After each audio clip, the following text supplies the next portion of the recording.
무엇보다도 우리 최성태 목사님 갑작스럽게 다치셔서 이 강단에 오늘 주일 낮임에도 불구하고 서서 말씀을 전하지 못하게 된 그 마음에 대해서 목사로서 너무 안타깝게 생각을 하고, 또 그 마음이 얼마나 지금 성도들과 함께 예배를 드리기를 원하실까, 그런 생각을 해봅니다.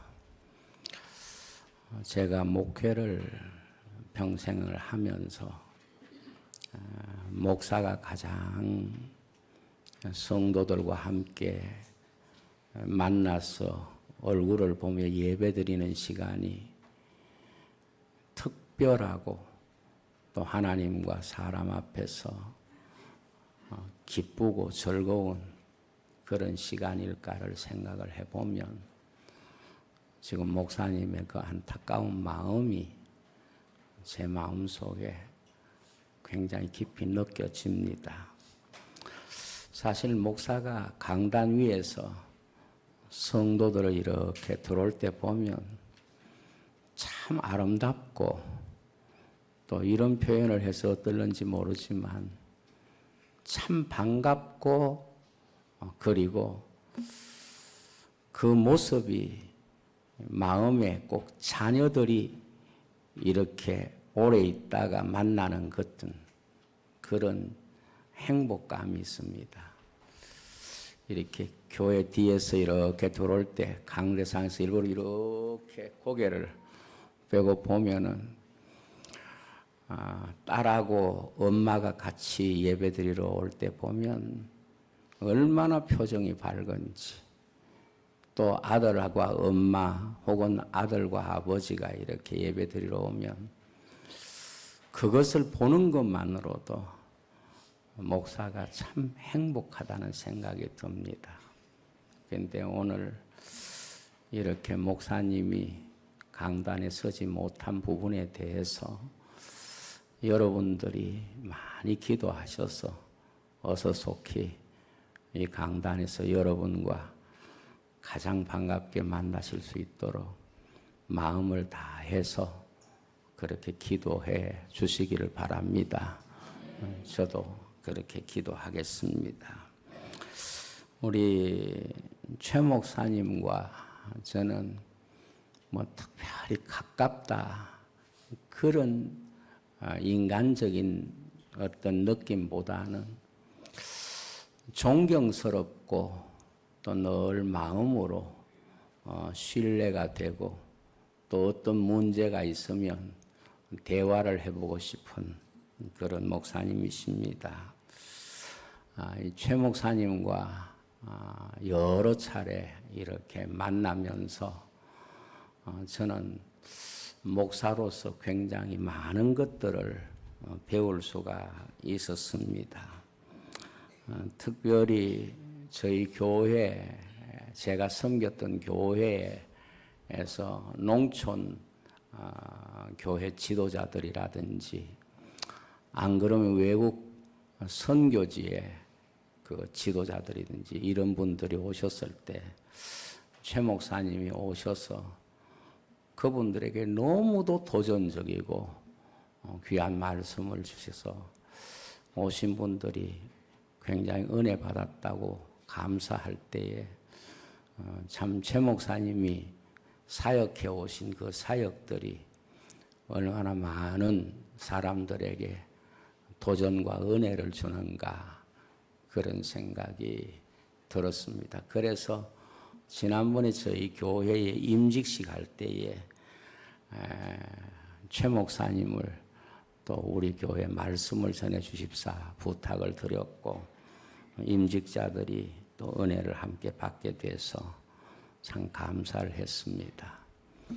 그런데 어제 제가 원로 목사로 추대를 받았습니다. 그런데 어제 11시 예배에 원로 목사가 됐는데 오늘 원로 목사가 되고 첫 주일 예배를 대연교에서 드리게 되어서 한편으로는 최 목사님 서시지 못하는데 제가 땜빵을 할 수 있었어. 뭐 이렇게 또 조금 목사님에게 위로가 됐으면 좋겠다 하는 생각이 들고, 또 여러분들은 모르시겠지만은 저는 아마 이 대형교회를 평생 기억할 것 같아요. 왜? 원로 목사가 되고 난 뒤에 첫 주일 예배를 이 대형교회에서 드리게 됐으니까 저로서도 굉장히 의미가 있는 시간이고 또 귀한 예배라고 생각을 합니다. 저희들이 안수 집사님들 이렇게 자원하시는 분들 이렇게 해서 한 20명 가까이 필리핀 그 교회에 갔을 때에 선교제 망리안족이라고 이 교회가 너무도 많이 섬기고 있는데, 여러 교회를 이렇게 돌아보는 중에 한 교회에 갔을 때에 그 교회가, 그 학교가 이 대연교회에서 세운 학교라고 하는 이야기를 듣고 그곳의 학생들과 함께 시간을 보내면서 굉장히 은혜도 받고 또 부끄러움을 많이 느꼈습니다. 이렇게 대형교회는 이곳에 최초의 학교를 세우고 또 그 학교 곁에서 큰 예배당에서 함께 예배를 드리는데, 저는 그곳에 가서 대연교회가 정말 선교지를 사랑하고 있구나 그런 생각을 하면서 많이 부러워하기도 하고, 또 함께 갔던 분들이 기도하면서 울먹이기도 했습니다. 그런데 지금 오늘 죽어보니까 또 이번 여름에도 그런 계획을 갖고 계시는 것 같아서 굉장히 부럽습니다. 저는 개인적으로 가장 존경하는 분들이 선교사님이고, 또 두 번째는 개척한 목사님이시고 그런 마음이 있습니다. 제가 우리 성도들에게, 저는 평생 열등감을 가지고 목회를 한 목사라고 그런 이야기를 가끔 했습니다. 그 열등감이라고 하는 것은, 첫째는 목사로 평생을 살면서 교회를 개척해 보지 못한 그런 열등감이 항상 있습니다. 이 어떤 열등감인고 하면요, 아무리 교회가 크고 성도들이 목사를 사랑하고 그래도 말이에요, 목사는 교회를 한번 개척해 보아야 그 목사라는 이름에 붙어있는 열등감을 떨쳐낼 수 있을 것 같은데, 저는 그 일을 못 해봤습니다.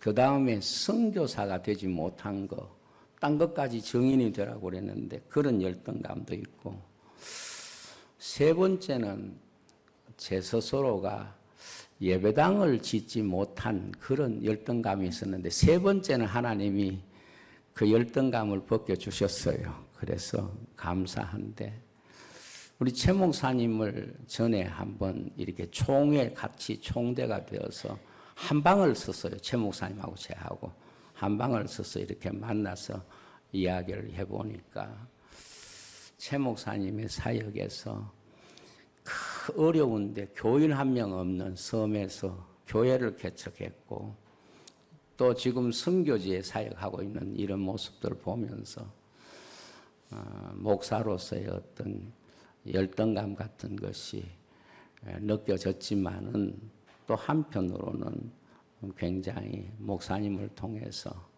제 개인적으로 인격적 어떤 그런 존중감과 사랑을 느낄 수 있고 나눌 수 있어서 참 감사가 됐습니다. 오늘은 6.25 73주년이죠. 맞죠? 주일날 새벽에 이 나라에 전쟁이 일어났습니다. 그래서 오늘 다른 주제로 이렇게 설교를 하려고 하다가 6.25 이날만큼은 우리 성도들이 나라를 사랑하고 하나님이 이 땅을 어떻게 사랑하셨는가를 함께 나누는 것이 아주 중요하겠다 그런 생각을 합니다. 저는 재주는 없지만은 가끔 이런 절기가 되면은 그 절기를 다시 우리의 마음 속에서 되새긴다는 그런 의미로 영상을 만들어 가지고 성도들과 함께 보면서 그 절기가 가지고 있는 그런 교훈을 함께 공유했습니다. 그래서 과거에 만든 영상이기도 하고 최근에 약간 제가 편집을 다시 했는데 이 영상을 여러분들과 함께 먼저 보고 오늘 이 말씀을 나누면 좋겠다 해서 어제 영상 파일을 보내드렸습니다. 오늘 이 시간에 6.25 전쟁과 한국교회와 우리 민족이 마음속에 가지고 있어야 할 그런 메시지를 이 영상을 통해서 함께 나누었으면 좋겠다 생각이 들어서 오늘 이 시간 잠깐 영상을 보고 말씀을 전하도록 하겠습니다.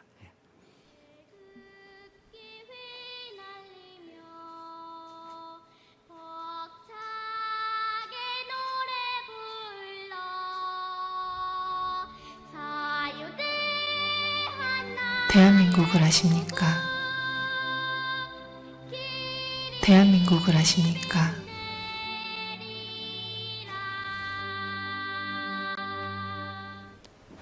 이 한 장의 사진처럼 전쟁으로 모든 것을 잃었습니다.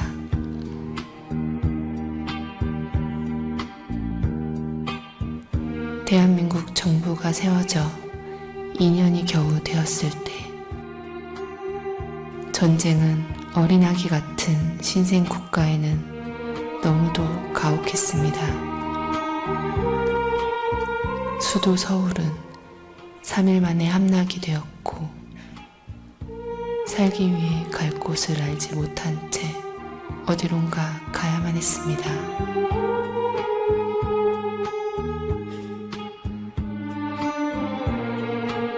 전쟁으로 남북한 250만 명이 죽거나 실종되었습니다. 죽은 자 가운데서 가족을 찾는 끝이 없는 행렬들. 희망이란 단어가 떠나버린 땅처럼 보였습니다.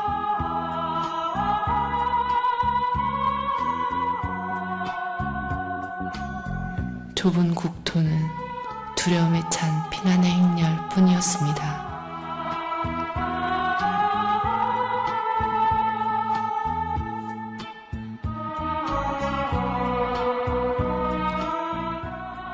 이들에게 죽음의 두려움에서 조금이라도 멀리 도망가는 길밖에 다른 길은 없었습니다. 하지만 이들은 살아야 했습니다. 그 삶을 내려놓을 수 없었습니다.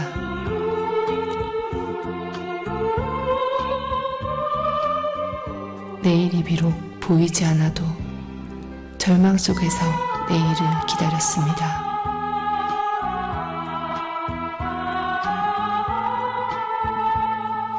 바람 앞에 등불처럼 사라질 역사처럼 보였습니다. 전 국토가 난민촌이 되었고 이들에게 꿈이란 오직 굶지 않고 하루를 넘기는 것이었습니다. 당시 태국 220불, 필리핀 170불, 한국의 국민소득은 고작 76불. 세계에서 가장 가난했던 나라, 원조에 의지하며 살았던 나라였습니다. 유엔을 통해서 온 세계의 수많은 젊은이들이 이 땅에 그 생명을 묻었습니다. 세계 전쟁 역사상 유일하게 모든 대륙에서 다 군인을 파송하여 도와주었습니다. 63개 국가에서 도와주어 살아난 것입니다. 아시아, 유럽, 아프리카, 북아메리카, 남아메리카, 오세아니아. 전쟁으로 다 잃어버린 9년 후 1962년 한국은 서독으로부터 간호사와 광부를 담보로 하여 차관을 얻은 것이 산업의 시작이었습니다. 낯선 땅 서독에서 어린 간호사들이 처음 한 일은 시체를 닦는 일이었습니다. 광부들은 뜨거운 지하 1000m에서 지혈을 참으며 죽어라 일했습니다. 자원이 없었기에 인력 수출밖에 다른 수출 자원이 없었던 때였습니다. 나라의 핏줄 같은 고속도로는 월남 전쟁에 파병한 수많은 젊은이들의 생명의 값으로 건설되었습니다. 한국 근대화는 자원이 없었기에 눈물과 땀으로 쌓아올린 것입니다. 그러나 우리는 세계의 빚진 민족임을 결코 잊어서는 안 됩니다. 이 전쟁에서 희생하신 분들의 그 고귀한 희생을 잊어서는 안 될 것입니다. 자유는 거저 얻은 것이 아닙니다. 피해 값으로 산 것입니다. 거저 주어지는 자유란 없습니다.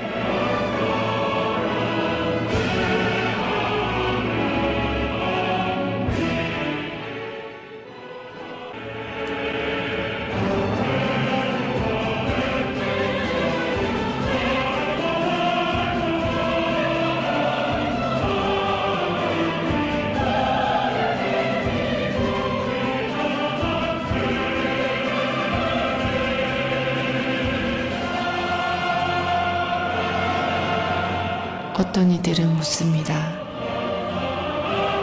대한민국의 오늘을 만든 힘이 무엇이냐고. 우리는 이렇게 대답해야 합니다. 전쟁 중에서도 이 땅을 지켜주신 하나님의 사랑하심과 이 땅을 구하려고 생명을 바친 수많은 젊은이들의 희생. 대한민국이 걸어온 역사는 약한 자를 들어서 쓰시는 하나님께서 이 땅을 쓰시기 위해서 우리에게 오늘을 주심을 우리는 믿고 있습니다. 세계의 젊은이들이 잠든 이 땅, 간호사, 광부, 군인들의 핏값처럼 가난한 자의 땀과 피로 이룬 이 나라를 통해서 세상의 빛이 되게 하시려고 이 나라의 역사를 주셨습니다.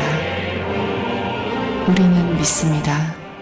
이 땅은 세계 선교를 위해서 마지막 시대에 쓰시기 위해 준비시킨 민족이며 지구촌에 있는 약하고 가난한 사람들에게 소망을 주기 위해 구별하신 사명의 민족임을 온 세계가 도와준 이 나라, 수많은 젊은이들을 보내어서 피를 바쳐 건져진 이 나라, 온 세계를 향해서 복음으로 그 사랑의 빛을 갚아가는 민족이 되게 하옵소서.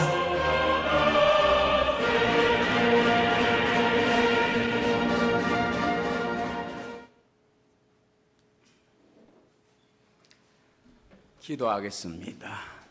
아버지 하나님, 감사합니다. 73년 전 바로 이 주일 새벽에 교회들이 하나님 앞에 예배를 드려야 되는 성일에 전쟁으로 인하여 피난길에 올랐던 이 민족의 아픈 역사가 있습니다.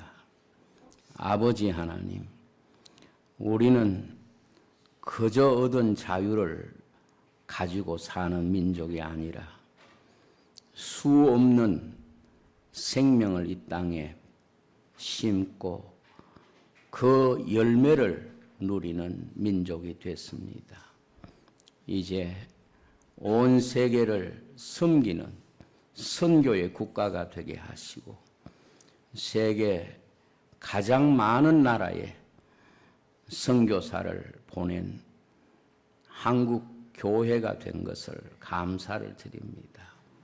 아버지 하나님, 이 땅의 다음 세대가 전쟁을 잊어버리고 과거에 불행했던 역사를 되풀이하지 않도록 전쟁의 이야기가 전쟁을 통해서 우리를 도우신 하나님의 역사가 그리고 전쟁을 통하여 모든 세계 대륙에서 젊은이들을 보내어 이 땅을 지켜준 그 고마움을 다음 세대도 계승하고 잊지 않도록 은혜를 더하여 주옵소서.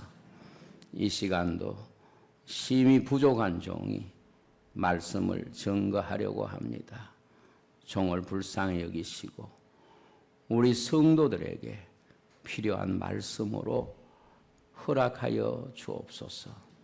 예수님 이름으로 기도하옵나이다. 아멘.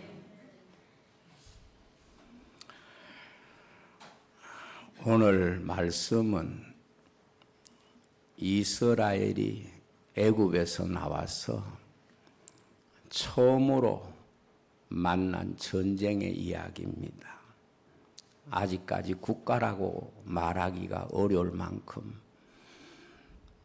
애굽에서 430년 동안 종노릇했던 이스라엘이 애굽을 떠나서 얼마 되지 않는 시간에 이 아말렉이라고 하는 적을 만나서 전쟁을 치르는 이야기가 오늘 우리가 보았던 말씀의 내용입니다.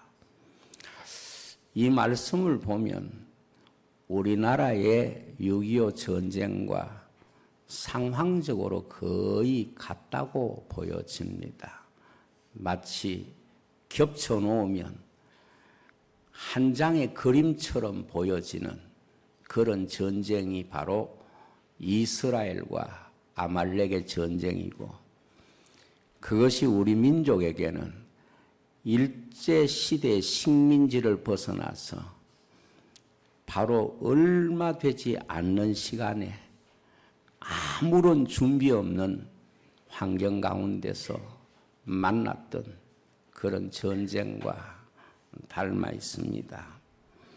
그래서 이스라엘이 애굽에서 자유를 얻어서 처음 그들이 모든 것을 잃어버리느냐 그리고 지키느냐 민족 역사에 있어서 처음으로 맞이한 위기의 시기가 바로 아말렉과 이스라엘의 전쟁이고 우리에게는 일제 36년에 식민 지배받던 우리나라가 나라를 전부 잃어버리고 겨우 얻은 자유를 다 잃어버리느냐 그 얻은 자유를 지키느냐 하는 그런 주제로 보면 거의 같은 사건으로 보여지고 있습니다.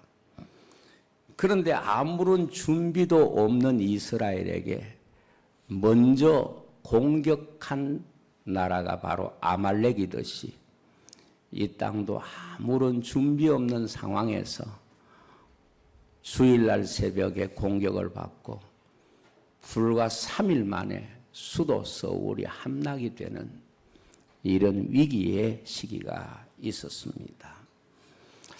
그래서 저는 이 말씀을 보면서 마치 이스라엘 이야기이면서 우리 민족의 이야기처럼 느껴지고 그래서 이스라엘 백성에게 주신 하나님의 은혜가 하나님이 우리 민족에게 주신 은혜와 너무도 닮아 있구나 하는 생각을 합니다.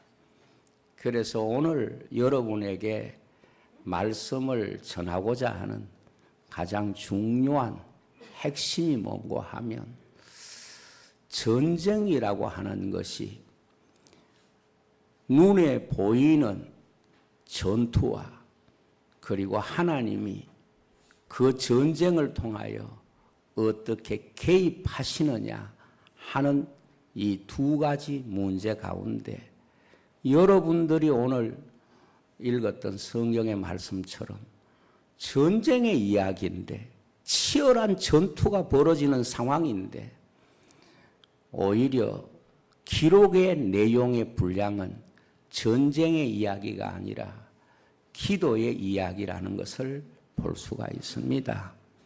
그래서 동일한 시간 속에 이루어지는 두 가지 전쟁이 있는데 하나는 실질적으로 군인들이 싸우는 전쟁터가 있고 다른 하나는 기도로 하나님 앞에 나라를 지키는 이런 영적 전쟁을 보게 되는 것입니다. 저는 지금 대한민국이 어떤 실질적인 전쟁의 위협 앞에도 있지만은 그보다 더 중요한 것은 바로 영적인 전쟁 앞에 있다. 그렇게 믿습니다. 그래서 우리는 나라를 보고 지도자를 보고 하는 것도 중요하지만은 하나님 앞에 깊이 기도해서 기도하는 민족을 언제나 이기게 하시는 하나님의 은혜를 우리 한국 민족이 계속해서 누리고 하나님의 긍휼이 우리 가운데 있기를 간절히 소원합니다. 성경 속의 이야기도 그렇고 세상 속의 이야기도 그렇고 인류의 역사의 가장 큰 줄기는 전쟁사입니다. 여러분 세계사가 뭐겠습니까? 전쟁의 이야기예요. 우리가 성경의 열왕기서라든지 역대기를 보면 왕들의 이야기도 나오지만은 실질적으로 보면 다 전쟁의 이야기입니다. 그런데 그 전쟁의 이야기를 성경 속에 기록하면서 우리에게 하나님이 들려주시고 싶었던 것이 무엇인고 하면 절대로 나라가 국력이 강하고 경제력이 있고 사람이 많다고 해서 건강하고 힘 있는 나라가 아니라 하나님의 도움을 받을 줄 아는 영성을 가진 나라가 되어져야 그 나라가 소망이 있고 그 나라가 주님의 은혜와 축복을 누릴 수가 있다. 이것을 가르치는 것이 성경이지. 성경의 전쟁의 이야기에서 전술을 가르칩니까? 숫자를 말합니까? 아니면 다른 어떤 상황적인 것들을 이야기합니까? 그렇지 않습니다. 언제나 전쟁의 이야기에는 기도의 이야기가 있습니다. 그래서 저도 이 말씀을 가지고 우리 민족의 역사를 가만히 살펴보더라도 그렇습니다. 6.25 전쟁은 모든 무기체계라든지 군사의 준비라든지 전략이라든지 북한이 앞섰습니다. 우리 한국은 거의 사라질 뻔했습니다. 여러분들이 잘 알듯이 이제 낙동강 아래 오른쪽만 넘어가면은 다 끝이 나는 그런 상황이었습니다. 그런데 메가더 사령관이 지금 대한민국의 대통령인 이승만 대통령이 이 전쟁에서 포로가 된다고 하면 전쟁을 치룰 수가 없기 때문에 일본으로 잠시 한국에 임시정부를 만들어서 피신했다가 우리가 이 전쟁에서 이기고 나면 오도록 그렇게 권유를 했던가 봐요. 그런데 이승만 대통령이 그때 이렇게 메가더에게 이야기를 했다는 거예요. 나는 진해 바다 앞바다에 빠져 죽을지언정 이 땅을 떠날 수는 없다. 그리고 피난 정부가 진해에 세워졌는데 첫 주일 예배를 그야말로 진해 바닷가에서 드리게 된 거예요. 그때 이제 예배에 그 성가대 찬양 지휘자가 누군가 하면은 연세대학교 교수였던 나운영 씨라고 그분이 이제 찬양대 지휘자였는데 이 참담한 상황에서 예배를 드리는데 어떻게 하나님께 찬양을 해야 될까 그렇게 생각하다가 그가 고민하고 밤새워서 만든 찬송이 여호와는 나의 목자시니 내게 부족함이 없으리로다. 시편 23편을 가지고 그때 작곡을 하고 이 가사를 붙인 거지요. 그리고 이 피난 정부 시절에 그가 예배 때 그 찬양을 불렀을 때에 대통령도 울고 다 운 거예요. 그러면서 대통령이 기도해다오. 우리 함께 기도하자. 나라를 위해서. 그리고 모든 교회에 기도를 부탁하고 그래서 교회의 지도자들이 함께 모여서 기도하면서 우리나라가 마치 아말렉을 이긴 모세의 기도처럼 이 땅을 회복하게 되고 다시 기도의 손이 올라갈 때에 하나님께서 아말렉을 이기는 놀라운 은혜를 주신 줄로 믿습니다. 여러분 메가드의 기도문을 잘 아시지요? 자녀를 위한 기도. 메가드도 기도의 사람이지 않습니까? 이렇게 이 대한민국은 사실 6.25 전쟁을 통해서 기도가 이긴다는 것을 보여준 아주 특별한 민족이고 특별한 그런 나라이고 특별한 전쟁이기도 합니다. 제가 미국에 갔을 때에 참 신기하게 생각했던 것 중에 하나가 이 지구촌에서 가장 지금 강력한 나라가 미국이고 미국을 다스리는 핵심 행정 수도가 워싱턴이지 않습니까? 그런데 그 워싱턴에 미국을 이끌어가는 4개의 건축물이 있습니다. 딱 그게 정확하게 십자를 이루고 있어요. 십자 제일 꼭대기가 뭐냐 하면은 링컨 기념관입니다. 여러분 아마 사진 같은 것을 봤을 거예요. 제일 꼭대기 링컨 기념관. 그리고 그 마주 보이는 곳에 의회, 미국의 모든 정책을 결정하는 의회 의사당이 있어요. 그러니까 위에는 링컨 기념관, 밑에는 미국의 모든 것을 결정하는 의회 의사당이 있고 거기에 대통령 취임식도 하고 거기에 중요한 행사들이 다 하지 않습니까? 그러니까 미국 민주주의를 확립한 그런 링컨과 그 다음에 지금 미국을 이끌어가는 의회가 있고 그 다음에 십자가 오른쪽에는 뭐가 있는가? 제퍼슨 기념관이 있습니다. 미국 헌법을 만든 사람이지요. 그러니까 미국의 헌법을 만들어서 미국을 지금까지 이끌어온 바로 그 사람이 제퍼슨이고 그 다음에 그 맞은편이 뭐냐? 지금 현재 미국의 대통령이 거주하는 백악관이 있습니다. 그래서 그 워싱턴에서 핵심적인 자리에 딱 정확하게 십자를 끄면 위에는 링컨, 그 다음에 아래는 의사당, 민주주의, 그리고 국가의 법률을 만든 제퍼슨, 그리고 그 법을 집행하는 대통령, 이렇게 십자를 이루고 있어요.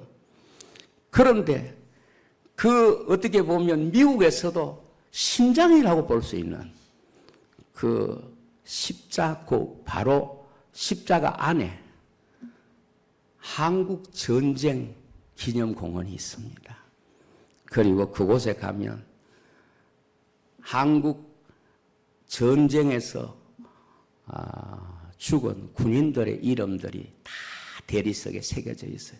그리고 한국 전쟁에서 전투하는 장면을 실제로 만들어서 군인들이 작전하는 그런 모형을 만들어놨어요. 그 안에 나는 이상해요. 미국 독립전쟁이 그것도 아니고 어떻게 다른 나라도 아니고 우리 대한민국이 그들의 가장 핵심 가치라고 생각하는 그 가운데 공원을 조성해 두었을까?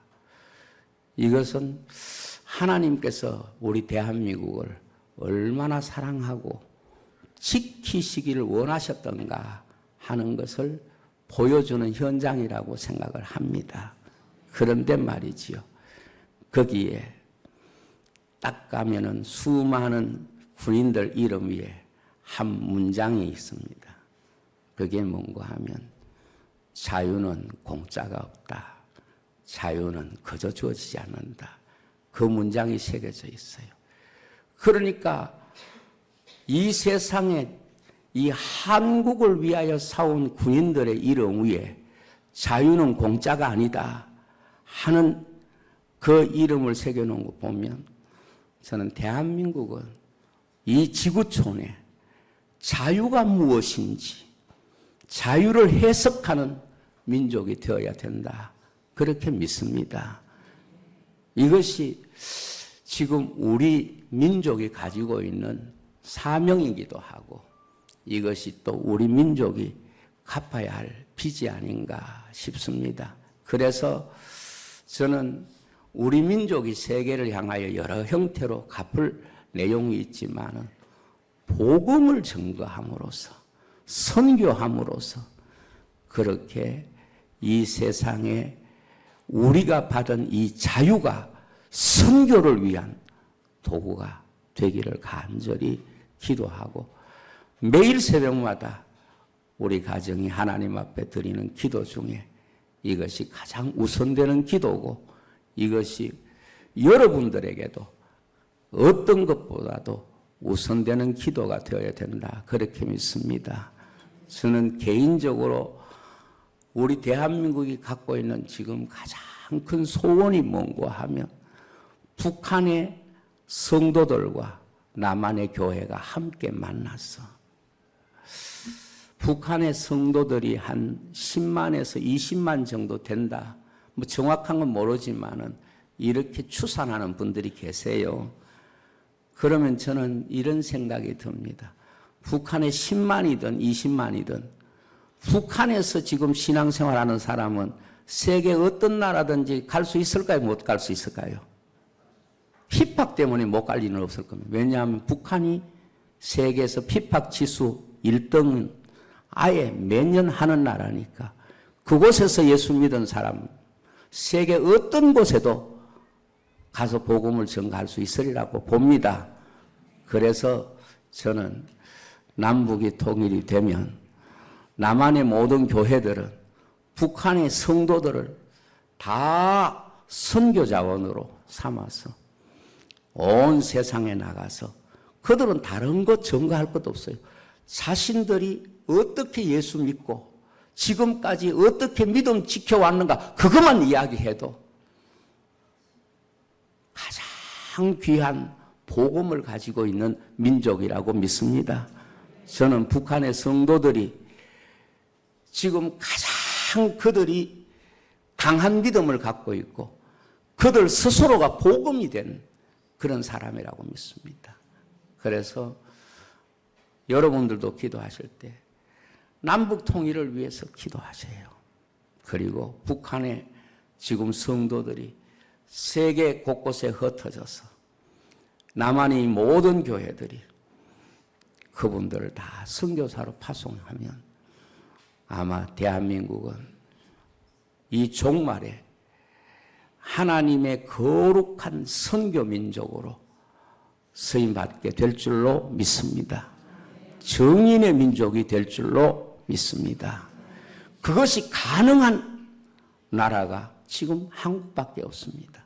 어떤 나라도 그런 변수가 있을 수가 없습니다.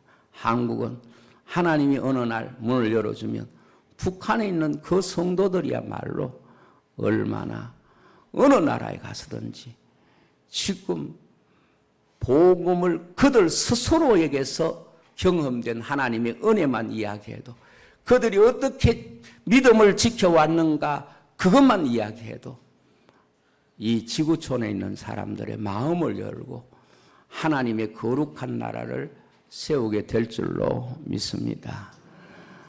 오늘 6.25를 맞이해서 지금 우리 앞에 하나님 주실 소망을 함께 바라보면서 여러분들이 정말 이 땅에 복음을 가지고 하나님이 주시는 은혜와 복을 누리게 됐으니까 이 복음을 우리가 세상에 증거해야 될 증거를 이 지구촌의 5대양 6대주 모든 대륙에서 다 이 땅을 지켜주기 위해서 피를 뿌렸다는 것.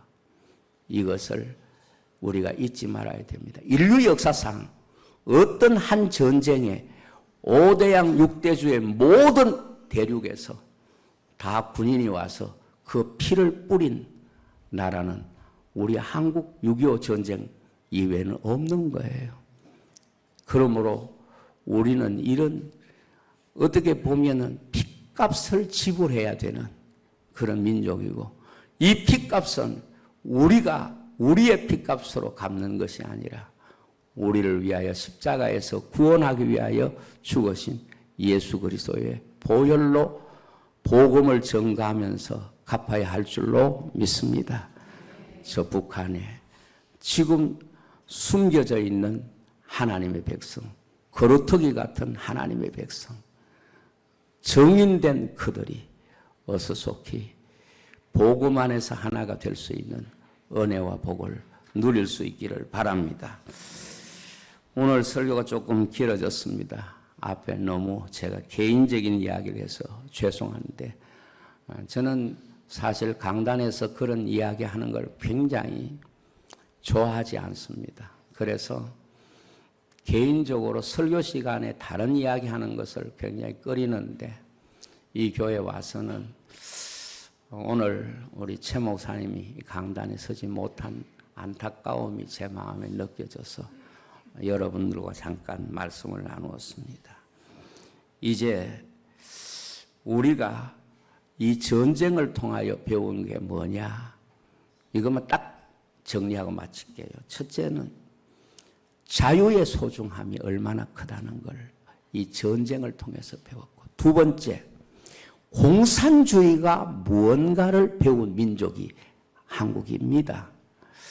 여러분, 2차 세계대전이 끝나고 수많은 나라들이 독립국가가 되는데 대부분 많은 아시아 국가들이 공산화됐습니다.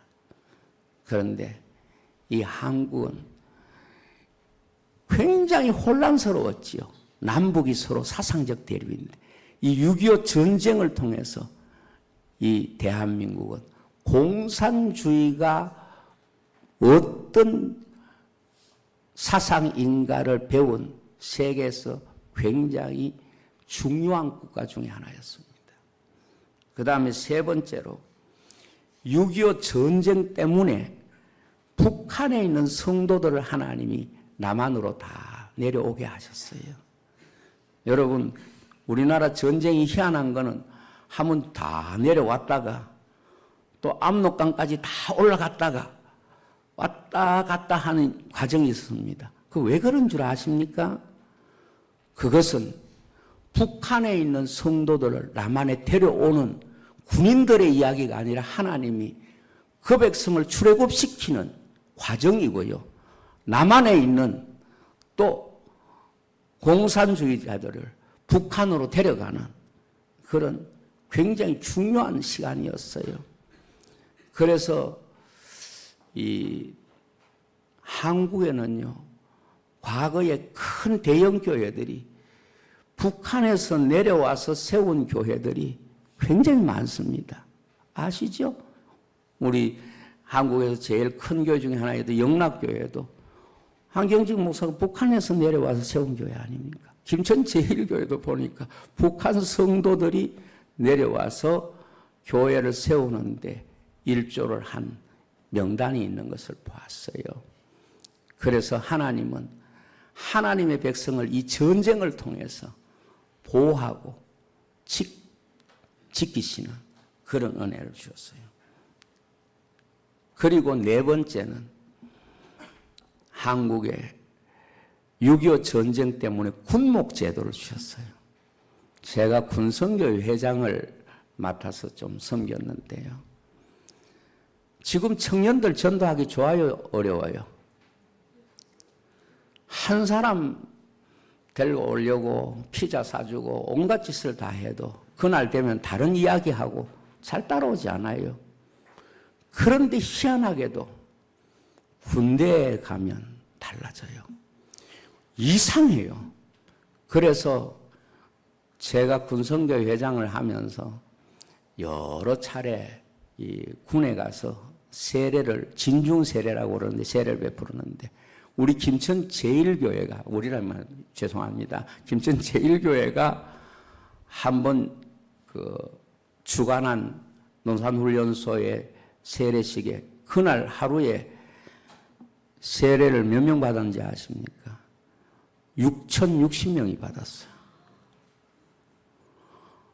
목사님들이 50명씩 조를 짜가지고 한 조하고 피곤하면 또 다음 조, 3조 이렇게 들어가는데 6,060명이 세례를 받았어요. 그 세례 준 사진이 당회실에 가면 더 걸려 있습니다. 얼마나 행복한지.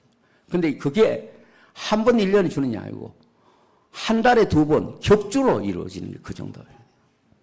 여러분, 그리고 저희 교회에서는 해마다 포항 교육사령부 교회, 그러니까 훈련병들 교육하는 교회가 있어요. 그러니까 해마다 이제 저희 교회가 하는데 이 대형 교회도 한 걸 맡았으면 좋을 것 같아요. 그래서 성도들이 그 해병대들이 세례를 받는 것을 보는데 작년에 저희 교회가 500명 해병들에게 세례를 줬어요. 해병 500명인데 그전에도 매년마다 10월 달이면 이렇게 갔습니다. 아마 신청하면은 어느 교회든지 가능할 거예요. 여러분, 신기하지 않습니까? 한국이 기독교 국가가 아니에요. 그런데 군목이 있단 말이에요. 그리고 마음대로 군인들에게 전도할 수 있단 말이에요. 얼마나 놀라운 일입니까? 그래서 제가 물어봤습니다. 입소하는 사람, 군인들, 대한민국 청년들은 다 입소해야 되니까 입소하는 사람들 중에 몇 퍼센트가 세례를 받느냐 물어보니까 50%가 세례를 받는다고 그래요. 여러분, 지금 한국교회가 이 정도 부흥하고 성장하는 데는 군성교회의 어떤 역할이 굉장히 큰 거예요. 군에서 그래도 가서 세례받고 예배 참석한 그것 때문에 쉽게 교회에 올 수 있는 마음의 장벽을 무너뜨린 거예요. 저는 6.25 전쟁이 우리가 잃은 것보다는 이것을 통하여 하나님이 우리에게 주신 것이 훨씬 더 크다고 생각합니다. 지금까지 4가지 말씀을 했는데 만약에 이 민족이 6.25 전쟁을 통해서 겪었던 그 아픔이 없으면 우리가 이런 자유를 배우고 그 다음에 공산주의를 제대로 알고 그리고 북한에 있는 성도들을 남한으로 불러서 보호하고 그리고 군목제도를 주셔서 다음 세대의 복음을 마음껏 증거하는 이런 은혜를 주신 줄로 믿습니다. 여러분, 앞으로 역사를 보든 가정을 이루든 항상 이것을 기억하십시오. 이런 것을 생각하지 말고 그것을 통하여 하나님이 내게 주신 것을 생각하고 우리가 잃고 아팠던 시간보다 그것을 통하여 하나님이 우리를 치유하고 회복시킨 그 은혜를 우리가 누려야 할 줄로 믿습니다. 하나님의 은혜와 축복이 이 땅에 충만하길 원하고 이 대연교회가 이 귀한 이 나라 사랑하는 일에도 늘 기도로 깨어있는 복된 교회가 되시길 바랍니다. 기도하겠습니다. 아버지 하나님 감사합니다. 오늘 6.25 73주년 주일입니다. 우리가 영상에서 보았듯이 다 잃어버렸던 그 자리에 하나님이 다시 이 땅을 치유하시고 회복시키셔서 지금 전 세계의 복음으로 이 땅에 흘린 핏값을 그리스도의 보혈로 갚아갈 수 있도록 은혜 주시니 감사합니다. 주의 은혜로 충만하게 해 주시고 우리 한국교회가 다시 한번 하나님 앞에 깨어서 이 땅의 자유를 지키는 진정한 다윗의 물맷돌이 되게 해 주시옵소서. 예수님 이름으로 기도하옵나이다.